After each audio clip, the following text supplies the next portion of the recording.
Enter another more budget-friendly device ni Vivo. Hawak ko rito is the all-new na Vivo Y29. This is a 4G device na meron ni Vivo, and ang pinaka-highlight na dito is yung kanyang battery. One of the biggest at its price point, 6,500 mAh na Blue Volt battery na may 5 years na performance reliability, and meron din siya 44 watts na flash charge support. Together with the IP64 na dust and water resistance, and a SGS na 5-star drop resistance, mukhang okay tong device na ito. Pag-usapan natin.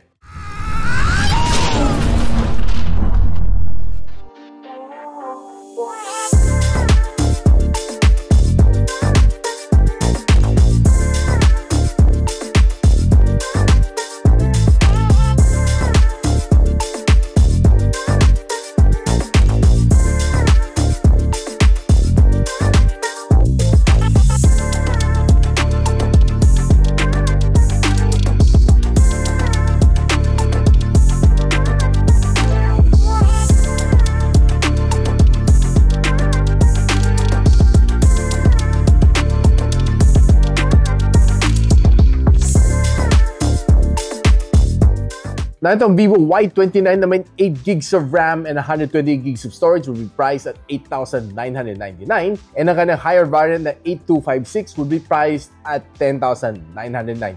More details on the description box below kung saan siya pwede mabili, or just simply click the product link.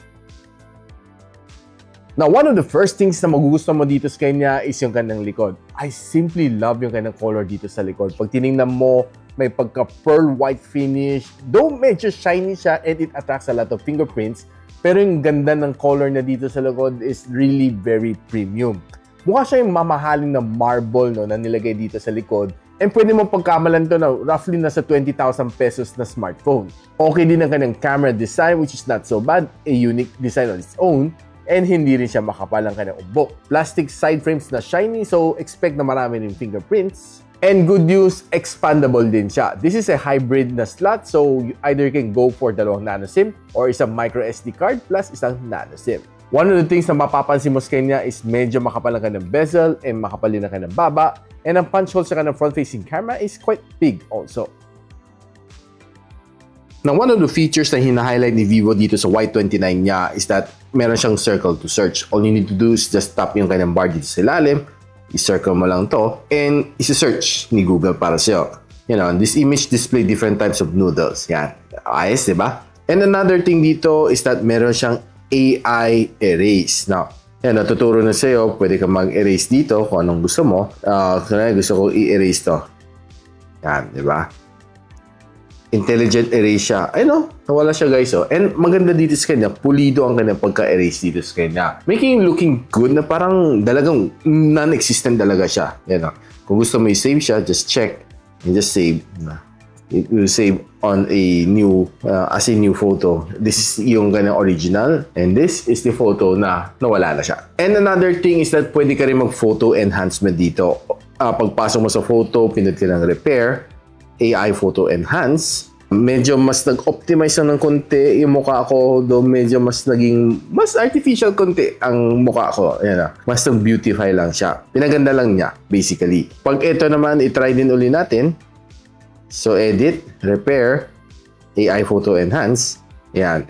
Medyo na wala lang konti mga shadow, making it looks a little bit brighter.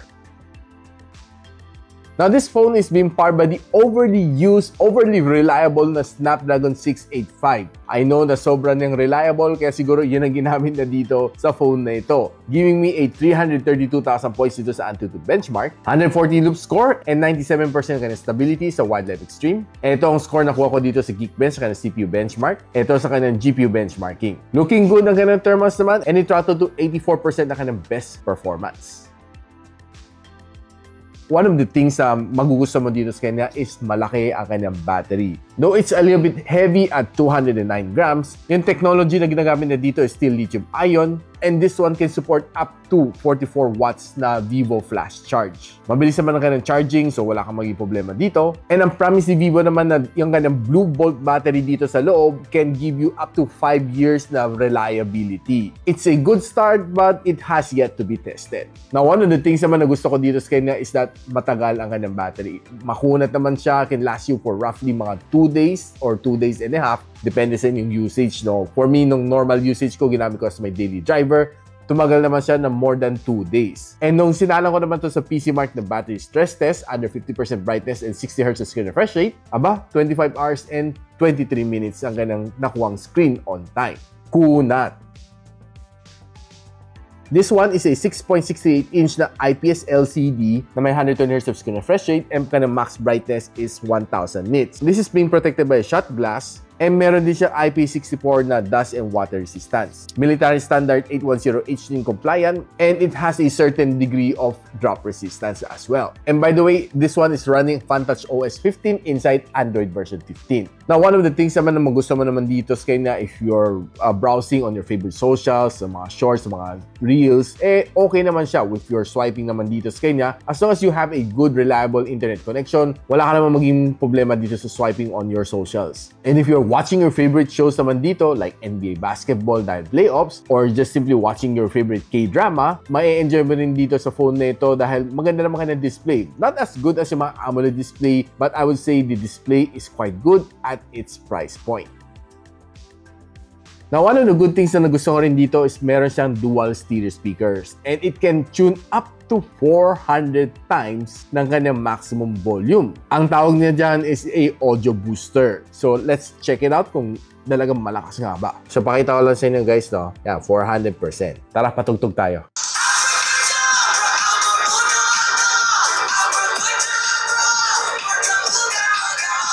Now, one of the things na napansin ko sa kanya is quite loud naman ang kanyang speakers. Pero pansin ko rin na it's a little bit distorted pag sinagad-sagad mo up to 400%. Pero nung nilagay ko siya sa kanyang 200% ng kanyang maximum performance, okay naman. Hindi naman distorted ang kanyang sounds.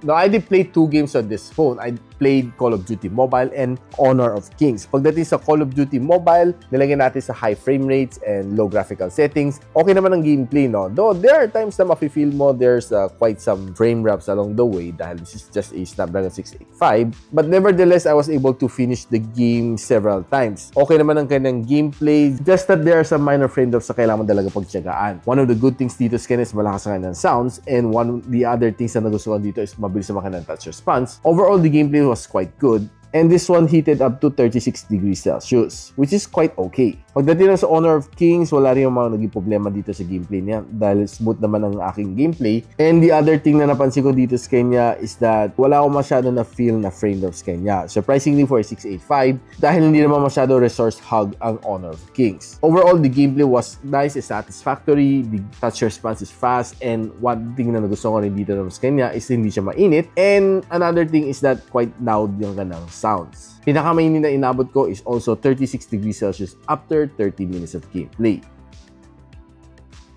Kamusta naman kanyang performance? This one starts with a 50MP na main camera sensor with a 2MP na depth sensor shooting you up to 1080p and 30fps sa kanyang video, and ang kanyang front-facing camera is a 8MP which can also shoot you up to 1080p and 30fps. Now, let's check out some of the shots na nakuha natin dito sa Vivo Y29. Taking a look at this very simple shot, one of the things na gusto ko din dito sa kanya is that quite clear naman nakuha natin dito. Probably not the sharpest photo na makuha mo on a Vivo phone, but I would say na not so bad siya.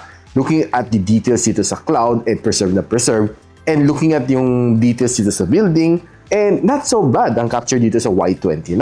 And looking at this photo, masasabi ko sa inyo, no, guys, not so bad din. Bakit ko nasabi yun? Yung makita mo yung ganda nitong kanyang glass na finish, sobrang smooth, no? And makita mo mga reflection ng cloud dito is quite good. And taking a look at this one, I would say not so bad, though it's a bit gloomy, but not so bad ang shot na ito. Now, we're just simply walking around and taking some photos while, let's say, nagtutour ka or you're just visiting another country, and this camera is set to give you some nice, decent shot. Now, ginamit naman natin ang different zoom capabilities ng camera na ito, and this is a normal shot. 2 times zoom, 5 times zoom, and this is a 10 times zoom. Honestly, wala ka na masyadong mabasa dito. Though, yeah, you can still decrypt some of the words dito, but quite blurry na rin siya. Ako kumukuha ka naman ng flower shot dito. There are times na pansin ko hindi siya ganun ka-sharp dahil siguro hindi siya nakapag-focus na maayos. But kung nakapag-focus ka naman na maayos, you'll be able to get some nice shots just like this one. And taking a look at some of this flower shot, honestly, not so bad ang mga nakuha ko. And itong pink niya, no, I would say na not so bad ang ganang color reproduction dito. But itong flower na ito looks kind of good. Now, if you're going indoor, taking some food photography, honestly, I would say na tama lang. Not the best camera that you get on this price point para sa mga food photography, but honestly, it's quite decent. No? Taking some of these shots ng mga fruits, mga breads, and mga foods, honestly, I would say not so bad naman ang mga na-capture ko. Probably, I would say that this bowl of ramen is not looking that bad. But itong mga gown shot, though, I would say na medyo yellowish tint siya. But I'm not sure. Probably dahil sa lighting lang siguro. But nung nilapitan ko naman siya, medyo mas naging white naman siya. And okay naman mga details na na-capture ko dito sa kanya. Not as detailed as yung the likes of Vivo V50, but tama lang ang kanyang details. If you're using the front-facing camera on outdoor, not bad ang mga na-capture ko dito sa kanya. Though pansin ko medyo enhance yung mukha ko dito, no? Parang ako nag-makeup, pero in actor wala namang makeup. And there are times naman na quite decent naman ang aking mukha. But there are times na parang namumuti ako on its front-facing camera. And looking at the indoor shot naman, pansin ko medyo mas softer na konti ang aking mukha. Medyo a little smudgy. Pero kung given na magandang lighting, you can get a good one just like this one. Now, ganito naman itsura if you're taking a vlog using the front-facing camera. It's a bit shaky, but the quality is not so bad pag ako tatanungin mo. And ito naman ang quality from the rear camera. Quite shaky din. I would say na you should need a gimbal for this one. Pero the quality is not so bad for a 1080p na video. Now guys, ano masasabi ko dito sa Vivo Y29? This is definitely a good phone if you're a young professional looking for your first job or yung tipong medyo mas budgeted ka na you want a really good looking phone. Plus yung kanyang mga added features dito like mga drop resistance, malakas ang kanyang audio, and not so bad na itong phone na ito at 8,999. But if you're looking for a more gaming capable na phone from Vivo, you might want to check yung Vivo V50 series. And another thing na napansin ko dito sa kanya is that if you're playing games, mas tumatagal ang battery nito dahil makunat siya. And another thing is that yung kanyang 400% ng kanyang volume gives you that more immersive sound while playing or just listening to Spotify. Panalong-panalo yung kanyang sound enhancement. Kaya guys, ano tingin niyo dito sa Vivo Y29? Hit me on the comments kung anong tingin niyo. And kung gusto niyo malaman kung saan ito pwede mabili, I'll post it on the description box below or just simply click the product link. And if you like this video, don't forget to share it to your friends. And a quick sub is definitely awesome. I'll see you in my next video. And so, ako para si Richmond and you're watching Gadget Sidekick. What's up? Like and subscribe to my channel. Don't forget to hit that notification bell. For one of my latest uploads, click the dito. And for one of my popular uploads, click here.